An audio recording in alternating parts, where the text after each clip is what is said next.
నమస్కారం, వార్తలకు స్వాగతం. ముందుగా ముఖ్యాంశాలు. పోచారం శ్రీనివాసరెడ్డి మీడియా సమావేశం. కాంగ్రెస్ ఇచ్చిన హామీలపై ఫైర్.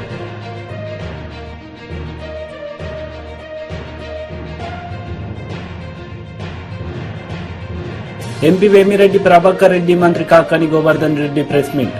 ఇరు పార్టీలపై ఫైట్.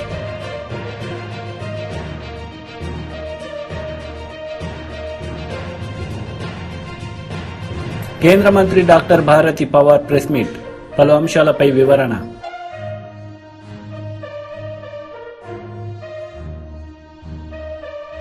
డిప్యూటీ సీఎం బట్టి విక్రమార్క మీడియా సమావేశం నిర్వహించారు. ఈ సందర్భంగా ఇరు పార్టీలపై ఆయన మండిపడ్డారు.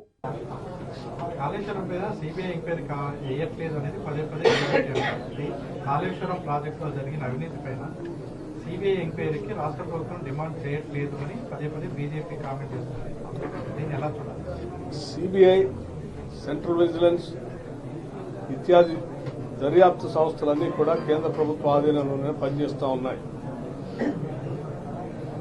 వాటికి సంబంధించి కేంద్ర హోంమంత్రి అమిత్ షా గారి నాయకత్వంలో వారి శాఖలో ఉన్నటువంటి ఈ డిపార్ట్మెంట్స్, అట్లాగే ప్రధానమంత్రి గారి ఆధ్వర్యంలో నడిచేటువంటి ఈ డిపార్ట్మెంట్లు పూర్తిగా వాళ్ళ కంట్రోల్లో ఉన్నాయి. అనేక సందర్భాల్లో ఇక్కడికి వచ్చి కాళేశ్వరం ఏటీఎం లాగా, ఎనీ టైం మనీ లాగా మారిపోయింది, వీళ్ళకి అత్యంత అవినీతి పరులైపోయారు టీఆర్ఎస్ అని చెప్పినటువంటి అమిత్ షా గారు కానీ, లేకపోతే నరేంద్ర మోడీ గారు కానీ, వాళ్ళు చెప్పారు అంటే ఈ ఏజెన్సీస్ ఇచ్చినట్టు సమాచారంతో చెప్పుండాలి. మరి ఏజెన్సీస్ సమాచారం ఇచ్చిన తర్వాత అధికారికంగా హోంమంత్రి గారు, ప్రధానమంత్రి మాట్లాడిన తర్వాత మీరు ఎందుకు ఇంతవరకు వాళ్లపైన చర్యలు తీసుకోలేదని మేము సూటిగా వారిని అడుగుతా ఉన్నాం.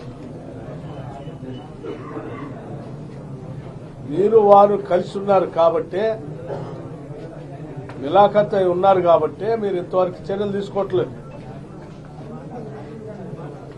మళ్ళీ మేము సిబిఐ ఎంక్వైరీ పేరు మీద నీకు అప్పచెప్తే నువ్వు మళ్ళీ చేసేది అదే, ఇద్దరు కలిసి పంచుకోవడం కోసం చేసే కార్యక్రమం తప్ప దాంట్లో ఉపయోగం ఉండదని అందరికీ తెలిసింది. అందుకే అవసరమైతే జ్యుడిషియల్ ఎంక్వైరీ, సిట్టింగ్ జడ్జితో ఎంక్వైరీ చేపిస్తామని చెప్పి మేము ఇప్పటికే ఆలోచన చేస్తాం.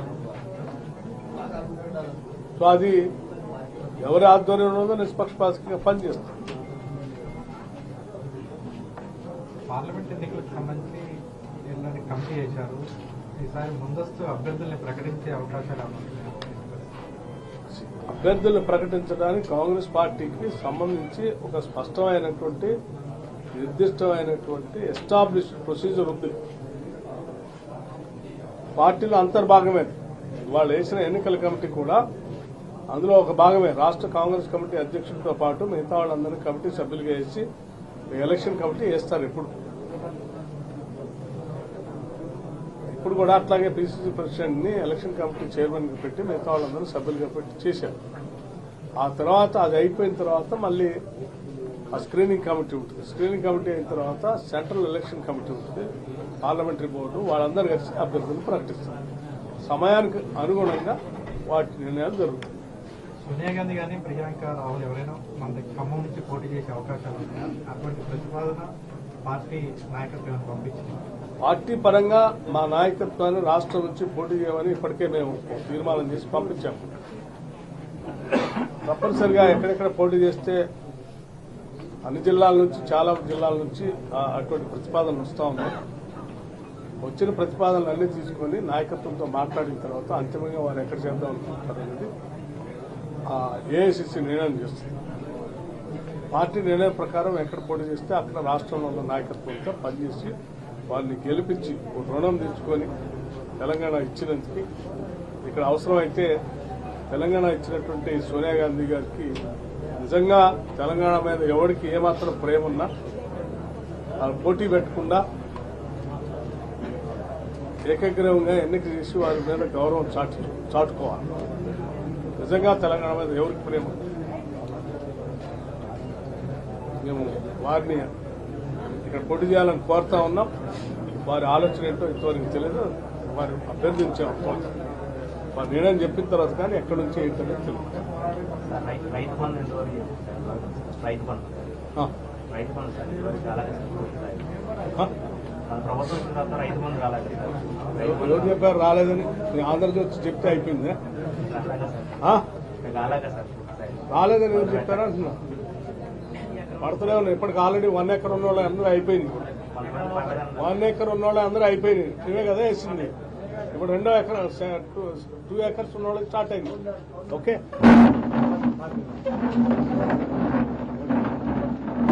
కింద 10 లక్షల వరకు పెంచి ప్రజలకి అందుబాటులో తీసుకొచ్చాం వైద్యాన్ని. కుటుంబం 10 లక్షల వరకు. ఎంపీ వేమిరెడ్డి ప్రభాకర్ రెడ్డి, మంత్రి కాకాని గోవర్ధన్ రెడ్డి ప్రెస్ మీట్ నిర్వహించారు. ఈ సందర్భంగా పలు అంశాలపై వారు మాట్లాడారు. ఓసీ కావచ్చు, మైనారిటీ కావచ్చు, వీళ్ళకి సంబంధించినటువంటి మేధావులందరూ కూడా ఈరోజు ప్రజల్ని చైతన్యపరచడానికి ఈరోజు ఏదో మొక్కుబడిగా అంబేద్కర్ గారు వర్ధంతి జయంతి చేసుకుని వదిలేసేటువంటి విధంగా కాకుండా మహనీయుడు అంబేద్కర్ గారు అనేటువంటి వ్యక్తి ఈ సమాజంలో ఎటువంటి చెరగని ముద్ర వేశాడు అనేటువంటిది విస్తృతంగా ప్రజల్లోకి తీసుకువెళ్లాలనేటువంటి నిర్ణయంతో ఈరోజు 8వ తేదీ 9వ తేదీ ఈరోజు మొత్తం గ్రామ స్థాయి నుంచి, మండల స్థాయి నుంచి, నియోజకవర్గ స్థాయి నుంచి, డివిజనల్ స్థాయి నుంచి జిల్లా స్థాయి వరకు స్థానిక సంస్థలకు సంబంధించినటువంటి ప్రజాప్రతినిధులు, పార్టీ నాయకులు, కార్యకర్తలు అనేక రకాలైనటువంటి కార్యక్రమాల్ని నిర్వహించడం జరుగుతుంది. అదేవిధంగా ఆ ప్రోగ్రాములు కొనసాగుతాయి. 8, 9 ఏదైతే పార్టీ నాయకులు ప్రారంభిస్తారో ఆ కార్యక్రమాలు మొత్తం కొనసాగుతాయి. ఆ తర్వాత ప్రభుత్వ బాధ్యత కూడా ఉండాలి. రాజ్యాంగాన్ని రచించినటువంటి బిఆర్ అంబేద్కర్ గారికి అన్ని వర్గాల నుంచి, అన్ని శ్రేణుల నుంచి, అన్ని విధాలా కూడా అది చర్చ జరగాల్సినటువంటి అవసరం ఉంది. ఆయన సేవలను గుర్తించాల్సినటువంటి అవసరం ఉందనేటువంటి లక్ష్యంతో ఈరోజు 8వ తేదీ నుంచి వాళ్ళకి సంబంధించినటువంటి కార్యక్రమాలు ఈరోజు ప్రభుత్వ పరంగా కూడా ప్రారంభించడం జరుగుతుంది. దానిలో భాగంగా 8వ తేదీ ఎక్కడైతే అంబేద్కర్ గారి విగ్రహాలు ఉన్నాయో వాటన్నిటికీ పెయింటింగ్ వేయించడం, వాటన్నిటికీ పూలమాలలు వేయడం, వాటితో పాటు బిఆర్ అంబేద్కర్ గారి ఫొటోస్ ప్రతి కార్యాలయంలో ఉన్నాయి. వాటికి మొత్తం శుభ్రం చేసి వాటికి కూడా పూలమాలలు వేయడం. ఏదైతే ప్రియాంబుల్ ఉందో రాజ్యాంగం ముందు దాని ప్రతిజ్ఞ స్థానిక సంస్థలకు సంబంధించినటువంటి ప్రజాప్రతినిధులు, పౌరులు, అధికారులు అందరూ కూడా ఆ రోజు దాన్ని తీసుకోవడం, దానితో పాటు అనేక రకాలైనటువంటి కార్యక్రమాలు చేయడం జరిగింది. ఆ రోజు ఆ ప్రియాంబుల్ అన్నీ అయిపోయిన తర్వాత కొన్ని పోటీలు నిర్వహించడం, వాటికి సంబంధించినటువంటివి ఫోటో ఎగ్జిబిషన్ లాంటివి అటువంటివి నిర్వహించిన తర్వాత వాటికి ప్రైజులు ఇవ్వడం కూడా ఆ రోజు వరకు జరిగినటువంటి కార్యక్రమం. 9వ తేదీ అనేక రకాలైనటువంటి చర్చా వేదికలు ఏర్పాటు చేసి ఆ చర్చా వేదికల్లో అన్ని రకాలైనటువంటి కాంపిటీషన్స్, అంటే పాటలు పాడొచ్చు, అక్కడ ఫ్లెక్స్లు ఏర్పాటు చేస్తారు, బ్యానర్లు, దాని మీద వాళ్ళ అభిప్రాయం రాసి సంతకం పెట్టచ్చు. అదేవిధంగా జానపద గేయాలు రాసేవాళ్ళు, ఆయన గురించి పాటలు రాసి పాడగలిగేటువంటి వాళ్ళు, పాడేవాళ్ళు, ఎవరన్నా పద్యాలు రాసి పాడగలిగేటువంటి వాళ్ళు, పెయింటింగ్స్, వీటికి సంబంధించి ఒక ప్రత్యేకమైనటువంటి కార్యక్రమాన్ని, ఒక సదస్సుని ఆ రోజు 9వ తేదీ ఏర్పాటు చేస్తున్నాం. ఇది ప్రభుత్వం కూడా భాగస్వామ్యమై జిల్లా కలెక్టర్ గారి ఆధ్వర్యంలో ఈ జిల్లాలో ఉన్నటువంటి అధికారులు అందరి ఆధ్వర్యంలో ఈ కార్యక్రమాన్ని ఏర్పాటు చేయడం జరుగుతుంది. 10వ తేదీ అన్ని స్థాయిల్లో, జిల్లా స్థాయిలో, డివిజనల్ స్థాయిలో రక్తదాన శిబిరాలు ఏర్పాటు చేసి అంబేద్కర్ గారి సేవలను గుర్తుంచుకుంటూ ఆ రోజు రక్తదానాన్ని అందించేటువంటి కార్యక్రమాన్ని ఏర్పాటు చేస్తారు. 11వ తేదీ జిల్లా స్థాయిలో ఫోటో ఎగ్జిబిషన్ ఏర్పాటు చేసి ఆయన ఈ సమాజానికి చేసినటువంటి సేవలు, ఆయన ఎదుర్కొన్నటువంటి అనేక సంఘటనలు, దాని ద్వారా ఈ సమాజం స్ఫూర్తిని ఏ విధంగా పొందిందనేటువంటిది ఈరోజు వాటికి సంబంధించినటువంటి ఫోటోలన్నీ కూడా సేకరిస్తున్నారు. వాటికి సంబంధించి ఆ ఫోటోలు కూడా ఒక ఎగ్జిబిషన్ 11వ తేదీ ఏర్పాటు చేస్తారు. దీనితో పాటు 2 కేటగిరీల కింద జిల్లా కలెక్టర్ గారు ఈరోజు 12 నుంచి 15 సంవత్సరాలు ఉన్నటువంటి వాళ్ళు ఒక కేటగిరీ, 16 నుంచి 18 ఉన్నటువంటి వాళ్ళు ఒక కేటగిరీతో వాళ్ళకి ఎస్ఏ కాంపిటీషన్స్ కూడా ఈరోజు నిర్వహించి, ఎలెక్టివ్ కాంపిటీషన్స్ ఉంటాయి, ఎస్ఏ కాంపిటీషన్స్ ఉంటాయి, క్విజ్ ఉంటుంది. ఇవన్నీ కూడా మొత్తం జిల్లా వ్యాప్తిగా జరుగుతుంది. దానితో పాటు 12వ తేదీ మానవ హారాన్ని ఏర్పాటు చేసి జిల్లా స్థాయిలో మానవ హారం ఏర్పాటు చేయడం జరుగుతుంది. అదేవిధంగా 12వ తేదీ ఎక్కడైతే అంబేద్కర్ గారి విగ్రహాలు ఏ కూడల్లో అయితే మనం ఏర్పాటు చేసుకున్నామో ఆ కూడలు అన్ని దగ్గర కూడా మనం తోచినటువంటి విధంగా బిఆర్ అంబేద్కర్ గారి సేవలు, బిఆర్ అంబేద్కర్ గారి సమాజంలో నింపినటువంటి స్ఫూర్తి, ఇవన్నీ కూడా కొనియాడేటువంటి విధంగా వివిధ రకాలైనటువంటి విభిన్నమైనటువంటి కార్యక్రమాలు వాళ్ళ స్థాయిలో వాళ్ళు చేసుకునేటువంటి విధంగా ఈరోజు ప్రభుత్వం కూడా ఆలోచన చేయాల్సిందిగా కోరడం జరిగింది. దీని అన్నిటితో పాటు ప్రతి గ్రామ సచివాలయం నుంచి 5 మంది ఉత్సాహమైనటువంటి కేంద్ర మంత్రి డాక్టర్ భారతి పవార్ ప్రెస్ ని నిర్వహించారు. ఈ సందర్భంగా పలు అంశాలపై ఆమె మాట్లాడారు. जल पहुंचा है सो रिव्यू भी ले रहे हैं whether it is factual or not or only on paper, so we are cross checking also that fact, so we are receiving that abhinandan patra also. Land record digitalization 100% we have got in 5292 gram panchayats, so this can be the good example of digital India. And 573 gram panchayats have achieved ODF plus status. So these are some good practices, some examples we got through this Sankalpa Yatra, and our aim is to do the best in every part of the village as well as in the urban areas. As I will I would like to conclude with some health budget. As I always focus on that, NHM का budget हमने दिया है every year, so last 5 years का budget देखेंगे तो 5000 crore central share मिला है आंध्र को. प्रधानमंत्री Ayushman Bharat health infrastructure, this is a scheme through that we cover 13 district lab, integrated public health labs, sanction 13 IPHLS labs, and that work has been completed. So 13 lab sanction हुए थे आंध्र में, 13 lab complete भी हुए हैं. सो मैं धन्यवाद देती हूँ कि बहुत अच्छा एक्शन मोड पे आप आके काम भी किया है. माननीय केंद्रीय मंत्री डॉक्टर मनसुख मांडविया जी आए थे तो उन्होंने इसका इनॉग्रेशन भी किया है, और जैसे ही बाकी जगह पे काम है तो वो प्रपोजल आएंगे तो केंद्र सरकार हम उसको भी बजट प्रोवाइड करेंगे through this PM Ayushman Bharat health infrastructure mission, जिसके लिए 17 करोड़ का बजट दिया था फॉर दिस 13 लैब्स. और उसके साथ 14 क्रिटिकल केयर ब्लॉक भी सैंक्शन हुए हैं जो वर्क अंडर प्रोग्रेस है अभी. आयुष्मान आरोग्य मंदिर जो हेल्थ एंड वेलनेस सेंटर्स की बात हुई थी, जिसमें अभी आंध्र में 11,853 आयुष्मान आरोग्य मंदिर फंक्शनल है, और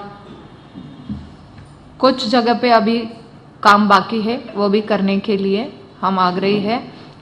ये काम कंप्लीट होने ज़रूरी है क्योंकि प्राइमरी हेल्थ केयर के लिए हेल्थ एंड वेलनेस सेंटर को फंक्शनल करना ही ज़्यादा अच्छा रहेगा. प्राइमरी सेकेंडरी टर्शरी केयर में फोकस है health and wellness centre concept को, जिसका नाम अभी बदलकर आयुष्मान आरोग्य मंदिर दिया है. ब्रांडिंग गाइडलाइन के आधार पे हर एक प्राइमरी हेल्थ केयर सेंटर पे वो नाम भी डालना है, आयुष्मान आरोग्य मंदिर. आपके माध्यम से मैं फिर एक बार कहती हूँ कि ये ब्रांडिंग गाइडलाइन के माध्यम से लोगों को समझना चाहिए कि ये हेल्थ का मंदिर है, आयुष्मान आरोग्य मंदिर है, जिसमें जाके ट्रीटमेंट ले, लैब डायग्नोसिस करे. तो इसके लिए अभी सूचना दी गई है. कुछ जगह पे काम हुआ नहीं है, कुछ जगह पे काम हुआ है. जहाँ पे नहीं हुआ है हम आग्रह करते कि ये जल्द से. పోచారం శ్రీనివాస్ రెడ్డి ప్రెస్ మీట్ నిర్వహించారు. ఈ సందర్భంగా పలు అంశాలపై ఆయన మాట్లాడుతూ కాంగ్రెస్ ఇచ్చిన హామీలపై ఆయన మండిపడ్డారు. సరే, దానికి టైం పడుతుంది, ప్రణాళిక తయారు చేయాలి, దానికి ఎస్టిమేట్ తయారు చేయాలి, దానికి కొంత టైం తీసుకుంటుంది. ఇవన్నీ దీనికి ఇమీడియట్గా అటెండ్ చేసేటువంటి సమస్యలు చెప్పేది నేను. 10,000 రూపాయలు ఇవ్వండి, అమరవీరులకు 25,000 ఇవ్వండి, ఒక ఉద్యోగం ఇవ్వండి. మేము కూడా ఇచ్చిన ఉద్యోగం ఇచ్చినాం, మేము చెప్పుకోలేకపోయినాం. చాలామందికి మా కాన్స్టిట్యూన్సీలోనే, మా జిల్లాలోనే నేనే మినిస్తున్నప్పుడు అందరం కలుసుకొని ఉద్యోగాలు ఇప్పించాం. 10 లక్షల రూపాయలు ఇచ్చాం, అందజేశాం. 250 గజాల జాగిస్తామన్నారు, ఇవ్వండి. ఇవన్నీ తక్షణంగా తీసుకునే చర్యలు. మేము దీర్ఘకాలికంగా పరిష్కారం చేయాల్సినవి అడుగుతలే. మేము 420లో దీర్ఘకాలిక సమస్యలు పరిష్కారం చేయాల్సినవి ఉన్నాయి, అది మాకు తెలుసు. ఇప్పటికిప్పుడే కావాలంటే కూడా కావాలి, కొంత టైం తీసుకుంటుంది. ఇమాం మౌజాలకు 10,000 ఇస్తాం, 12,000 ఇస్తామన్నారు, ఇవ్వండి. వికలాంగులకు 6,000 అన్నారు, ఇవ్వండి. ఆసరా పెన్షన్ 4,000 అన్నారు, ఇవ్వండి. ప్రతి పట్టణంలో రష్ పెరిగింది. ఆటోనగర్ మంచి ఆలోచనే, వాళ్ళు చేసినటువంటి ఆలోచన ఆటోనగర్. ఎందుకంటే ట్రాఫిక్ జామ్ అవుతుంది, యాక్సిడెంట్లు అవుతూ ఉన్నాయి, ప్రమాదాలు అవుతూ ఉన్నాయి ప్రతి పట్టణంలో. ఆటోనగర్ పెట్టించండి, స్థలం సేకరించండి. ఇకపోతే ఇక కళ్యాణ లక్ష్మికి మేము 1,00,000 రూపాయలు ధరిస్తే వాళ్ళు తులం బంగారం అన్నారు. ఇవ్వండి, తులం బంగారం తీసుకొచ్చి స్టాక్ పెట్టండి. మళ్ళీ కొద్ది స్టాక్ పెట్టి అక్కడ పెట్టిన తర్వాత ఆ 1,00,000 రూపాయలు ఇప్పుడు దరఖాస్తులు వస్తున్నాయి. ఆ 1,00,000 రూపాయలు వస్తున్నాయి కానీ ఎక్కడ తుల బంగారం సంగతి చెప్తలేరు, ఎక్కడ నాయకులు మాట్లాడతలేరు. తర్వాత ఇందిరమ్మ కానుకనట. అదేవిధంగా మాజీ సర్పంచులకు 15,000 రూపాయలట, మాజీ వార్డు మెంబర్లకు గౌరవ వేతనం ఇవ్వండి. మళ్ళీ సర్పంచులకు, ఎంపీటీ, జడ్పీటీలకు వేతనం, గౌరవ వేతనం పెంచుతామన్నారు, పెంచండి. ఇవన్నీ ఏమీ లేదు. అంటే నేను చెప్పేటి అన్ని తక్షణంగా గవర్నమెంట్ తీసుకునేటువంటి యొక్క నిర్ణయం తీసుకునేటువంటి అంశాలు ఇవన్నీ. ఇంకా చాలా అంశాలు ఉన్నాయి కానీ అది పెద్దగా ఉన్నాయి, టైం పడుతుంది. కాబట్టి ఈరోజు మేము అడిగేది ఒకటి, ప్రభుత్వానికి మాటలు చెప్పడం కాదు, పనిచేసి చూపియండి. కేవలం ప్రజలు మోసం చేయకండి. ఇందిరమ్మ ఇండ్లు అన్నారు, నేను మొన్న అసెంబ్లీ చెప్దాం అనుకున్నా. నా కాన్స్టిట్యున్సీలో ఇందిరమ్మ ఇండ్ల పేరుతోటి గతంలో రాజశేఖర రెడ్డి గారు ముఖ్యమంత్రి ఉన్నప్పుడు ఇందిరమ్మ ఇండ్లు అని చెప్పి శాంక్షన్ చేశారు.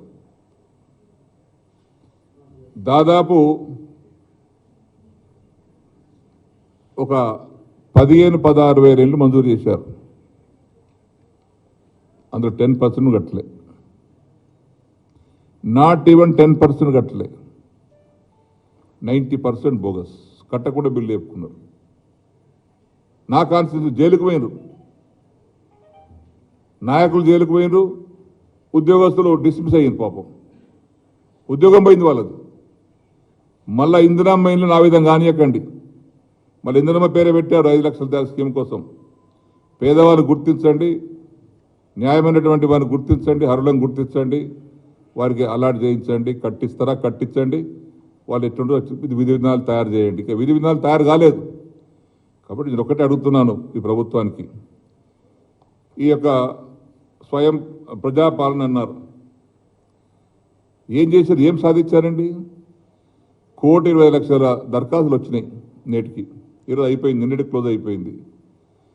ఇందులోనే మీరే రాశారు ఒక అంశంలో ఏమని, చేయూత పథకం కింద ప్రస్తుతం పెన్షన్ పొందుతున్న వారు దరఖాస్తు చేయాల్సిన అవసరం లేదు అన్నారు. వారితో దరఖాస్తు తీసుకున్నారు, క్యూలో పడి పాపం ఇబ్బంది పడ్డారు. ఈరోజు రైతు బంధు, దాని దరఖాస్తు అవసరం ఉందండి? పోయిన గవర్నమెంట్ రైతు బంధు ఇచ్చిన దరఖాస్తు తీసుకున్నామా? రైతు బీమా దరఖాస్తు తీసుకున్నామా? పెన్షన్ దరఖాస్తు తీసుకున్నామా?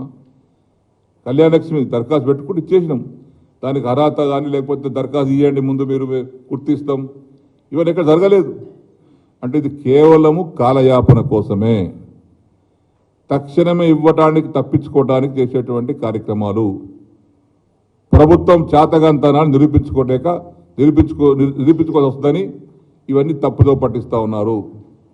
ఇది ఒక 6 మాసాలు జరిపిస్తారు ఇట్లనే ఈ ప్రజాపాలన. ఇందులో దరఖాస్తుదారు వివరాలు వగరా వగరా కుస్తీ పట్టారు, పాపం బ్లాక్లో కొన్నారు లబ్ధిదారులు. మహాలక్ష్మి పథకం 2,500 అర్జెంటుగా ఇవ్వండి. ఎంతమందికి ఇస్తారో చెప్పండి, దీని మీద స్పష్టత లేదు. 2,500 ఇంటికి ఒకటి ఇస్తారా, లేక ఇంటి ఉన్నటువంటి ప్రతి ఆడబిడ్డకి ఇస్తారా, దానికి క్లారిటీ లేదు. ఇంట్లో 4 కోడలు ఉంటారు, 2 బిడ్డలు ఉంటారు, 18 ఏళ్ళు దాటిన వారు, అందరికి ఇస్తారా? ఇవ్వండి, సంతోషంగానే కుటుంబం బాగుపడతాయి. గ్యాస్ సిలిండర్ ఇప్పటికి ఇంకా కనెక్షన్ 500కి ఇప్పించలేదు.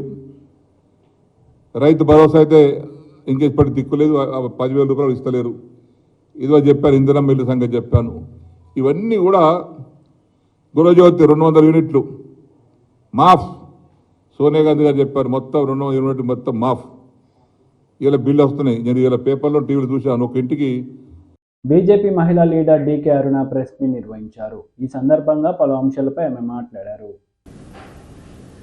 జూలై 14వ తేదీ నాడు గోదావరిలో వచ్చినటువంటి భారీ వరదలకు కాళేశ్వరం సమీపంలో ఉన్నటువంటి Lakshmi pump house, Annaram pump house మొత్తం నీట మునిగిపోయినాయి.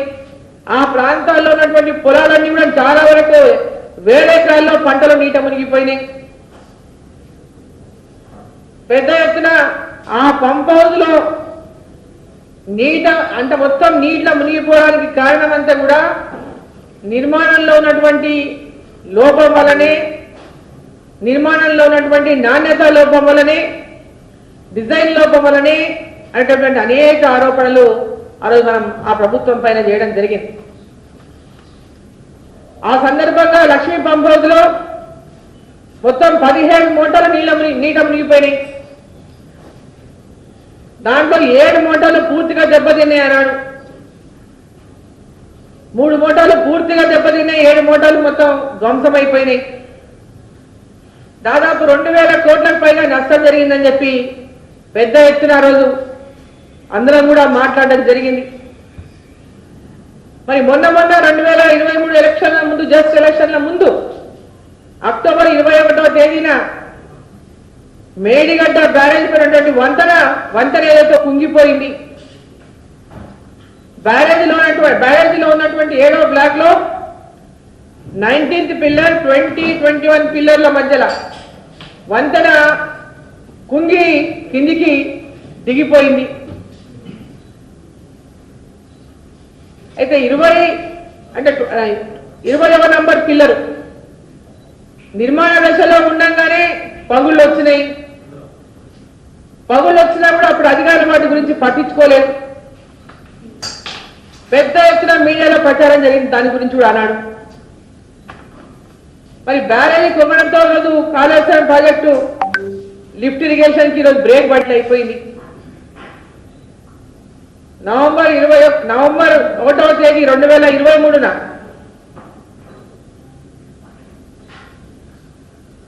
ఒకటి అన్నారం బ్యారేజ్ 38-46 గేట్ల దిగువన కింద లీకేజీలు మొత్తం ఏర్పడినాయి. వీటిలో ఆ వాల్ తిరుగుతున్న నేపథ్యంలో ఇసుక బస్తాలతో తాత్కాలికంగా ఆ లీకేజీలు ఆపినప్పటికీ పెద్ద ఎత్తున ప్రమాదం కొంచెం ఉందని ఎంతో మంది సాగునీటి నిపుణులు మనల్ని హెచ్చరిస్తా ఉన్నారు.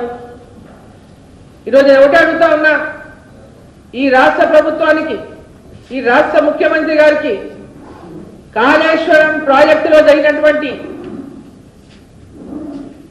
నిర్మాణంలో నాణ్యత లోపం కానీ, కమిషన్లకు కక్కుర్తిపడి లక్షల కోట్లకు ప్రాజెక్టుల అంచనాలు పెంచి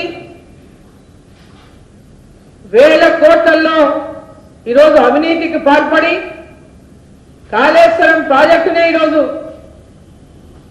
దాని అతి గతి తెలియనటువంటి దుస్థితి ఏర్పడిన సందర్భంగా మరి రాష్ట్ర ముఖ్యమంత్రి రేవంత్ రెడ్డి గారు వెంబడే దాన్ని కాలయాపన చేయకుండా గతంలో మీరు అన్న మాటలకి కట్టుబడి ఈరోజు అధికారంలోకి వచ్చిన తర్వాత వాటిని కాపాడేటటువంటి ఆలోచన మీకు ఏదైనా ఉందనేటటువంటి మనం కలగకుండా ఉండడానికి మీకు నిజంగా చిత్తశుద్ధి ఉంటే వెంబడే గత ప్రభుత్వం ఇచ్చినటువంటి జీవో ఏదైతే ఉందో సిబిఐని రాష్ట్రంలో అడుగు పెట్టనీయకుండా ఇచ్చిన జీవోని వెంబడే రద్దు చేయండి. సిబిఐ రాష్ట్రంలోకి వచ్చి ఎక్కడ ఇలాంటి అవినీతి జరిగినా వాటిని ఎంక్వైరీ చేసేటటువంటి విధంగా జీవోలో మార్పు తీసుకురండి. నూతన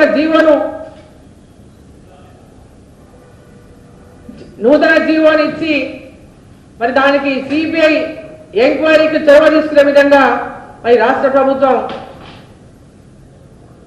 దీంట్లో ముందుకెళ్లాలని చెప్పి సందర్భంగా నేను కోరుతా ఉన్నా. రా కదలిరా బహిరంగ సభ చంద్రబాబు నాయుడు నిర్వహించారు. ఈ సందర్భంగా సీఎం జగన్ పై ఆయన మండిపడ్డారు. రాష్ట్రంలో దేశంలో కన్నా ఎక్కువ సంపద జగన్మోహన్ రెడ్డి ఎక్కువ దోచుకుంటున్నాడని ఆయన ధ్వజమెత్తారు. జాబ్ క్యాలెండర్ అన్నాడా లేదా? డిఎస్సి పెడతా అన్నాడా లేదా? 5 ఏళ్లలో ఒక ఉద్యోగం ఇచ్చాడా అని మిమ్మల్ని అడుగుతున్నా. ఎవరికైనా వచ్చిందా అని మిమ్మల్ని అడుగుతున్నా. జాబు రావాలంటే అది మన విశ్వసనీయత, అది ఈ బోగస్ విశ్వసనీయత. ఇంకో పక్క కరెంటు ఛార్జీలు పూర్తిగా తగ్గిస్తా అన్నాడు. ఎన్నిసార్లు పెంచారు? 9 సార్లు పెంచాడు. అంటే లెక్కలేనితనం, చెప్పిన అబద్ధాలు చెప్పకుండా బతుకుతున్నాడు. 200 రూపాయలు కరెంటు బిల్లు ఉంటే ఎంత వస్తుంది ఇప్పుడు? 500, 1000 రూపాయలు అవునా కాదా? ఏమమ్మా ఎంత వస్తుంది కరెంటు బిల్లు? 1000 రూపాయలు. మళ్ళీ చెప్తున్నా, నాణ్యమైన కరెంటు రావాలంటే, కరెంటు రేట్లు పెరగకుండా ఉండాలంటే తెలుగుదేశం జనసేన రావాలి. అమరావతి విషయంలో చెప్పాడు, ఇక్కడే ఇల్లు కట్టుకున్నా అమరావతి మన రాజధాని అని మాయమాటలు చెప్పాడు. ఎన్నికలైనాయి, మాట మార్చేశాడు, ఊసర వెళ్లి రాజకీయాలు చేశాడు. ఇప్పుడేమంటారు 3 రాజధానులు అన్నాడు. అసలు రాజధాని లేకుండా చేసే పరిస్థితికి వచ్చాడు. కడాన నిన్న మొన్న విశాఖపట్నానికి వెళ్ళడానికి ప్రయత్నం చేశాడు.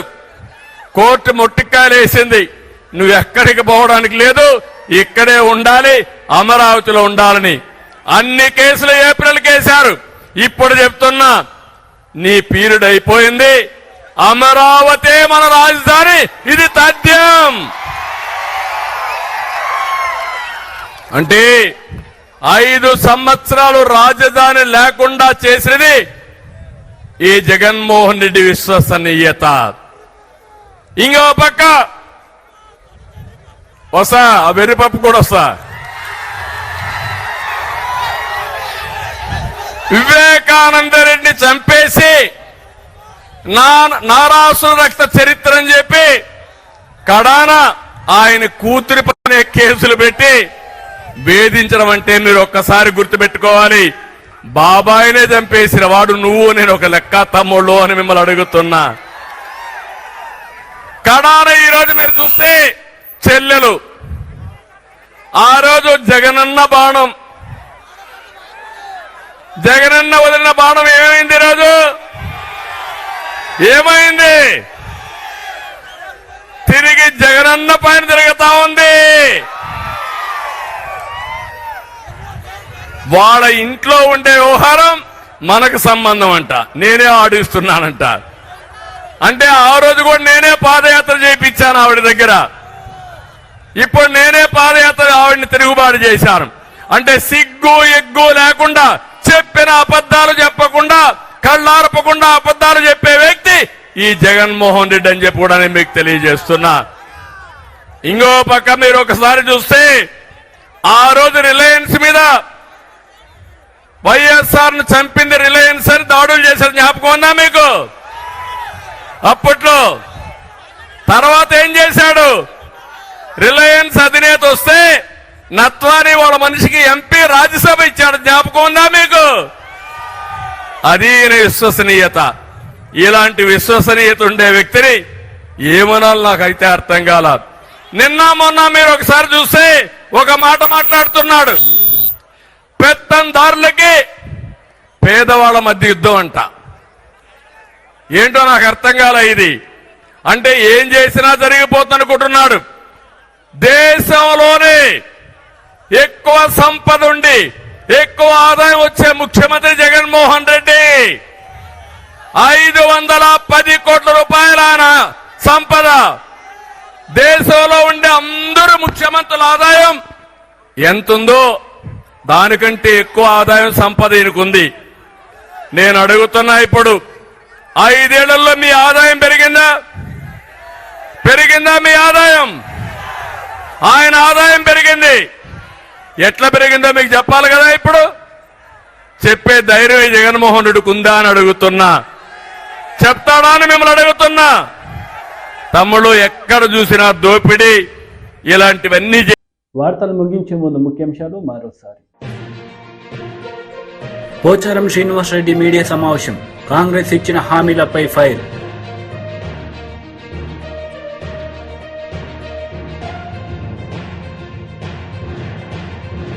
ఎంపీ వేమిరెడ్డి ప్రభాకర్ రెడ్డి, మంత్రి కాకాని గోవర్ధన్ రెడ్డి ప్రెస్ మీట్, ఇరు పార్టీలపై ఫైట్.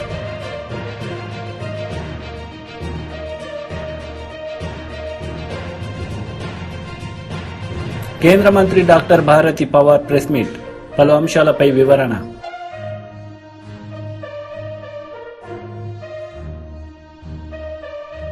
ఈ వార్తలు ఇంతటితో సమాప్తం. తిరిగి ప్రసారమయ్యే వార్తల్లో మళ్ళీ కలుద్దాం. అంతవరకు సెలవు. నమస్తే.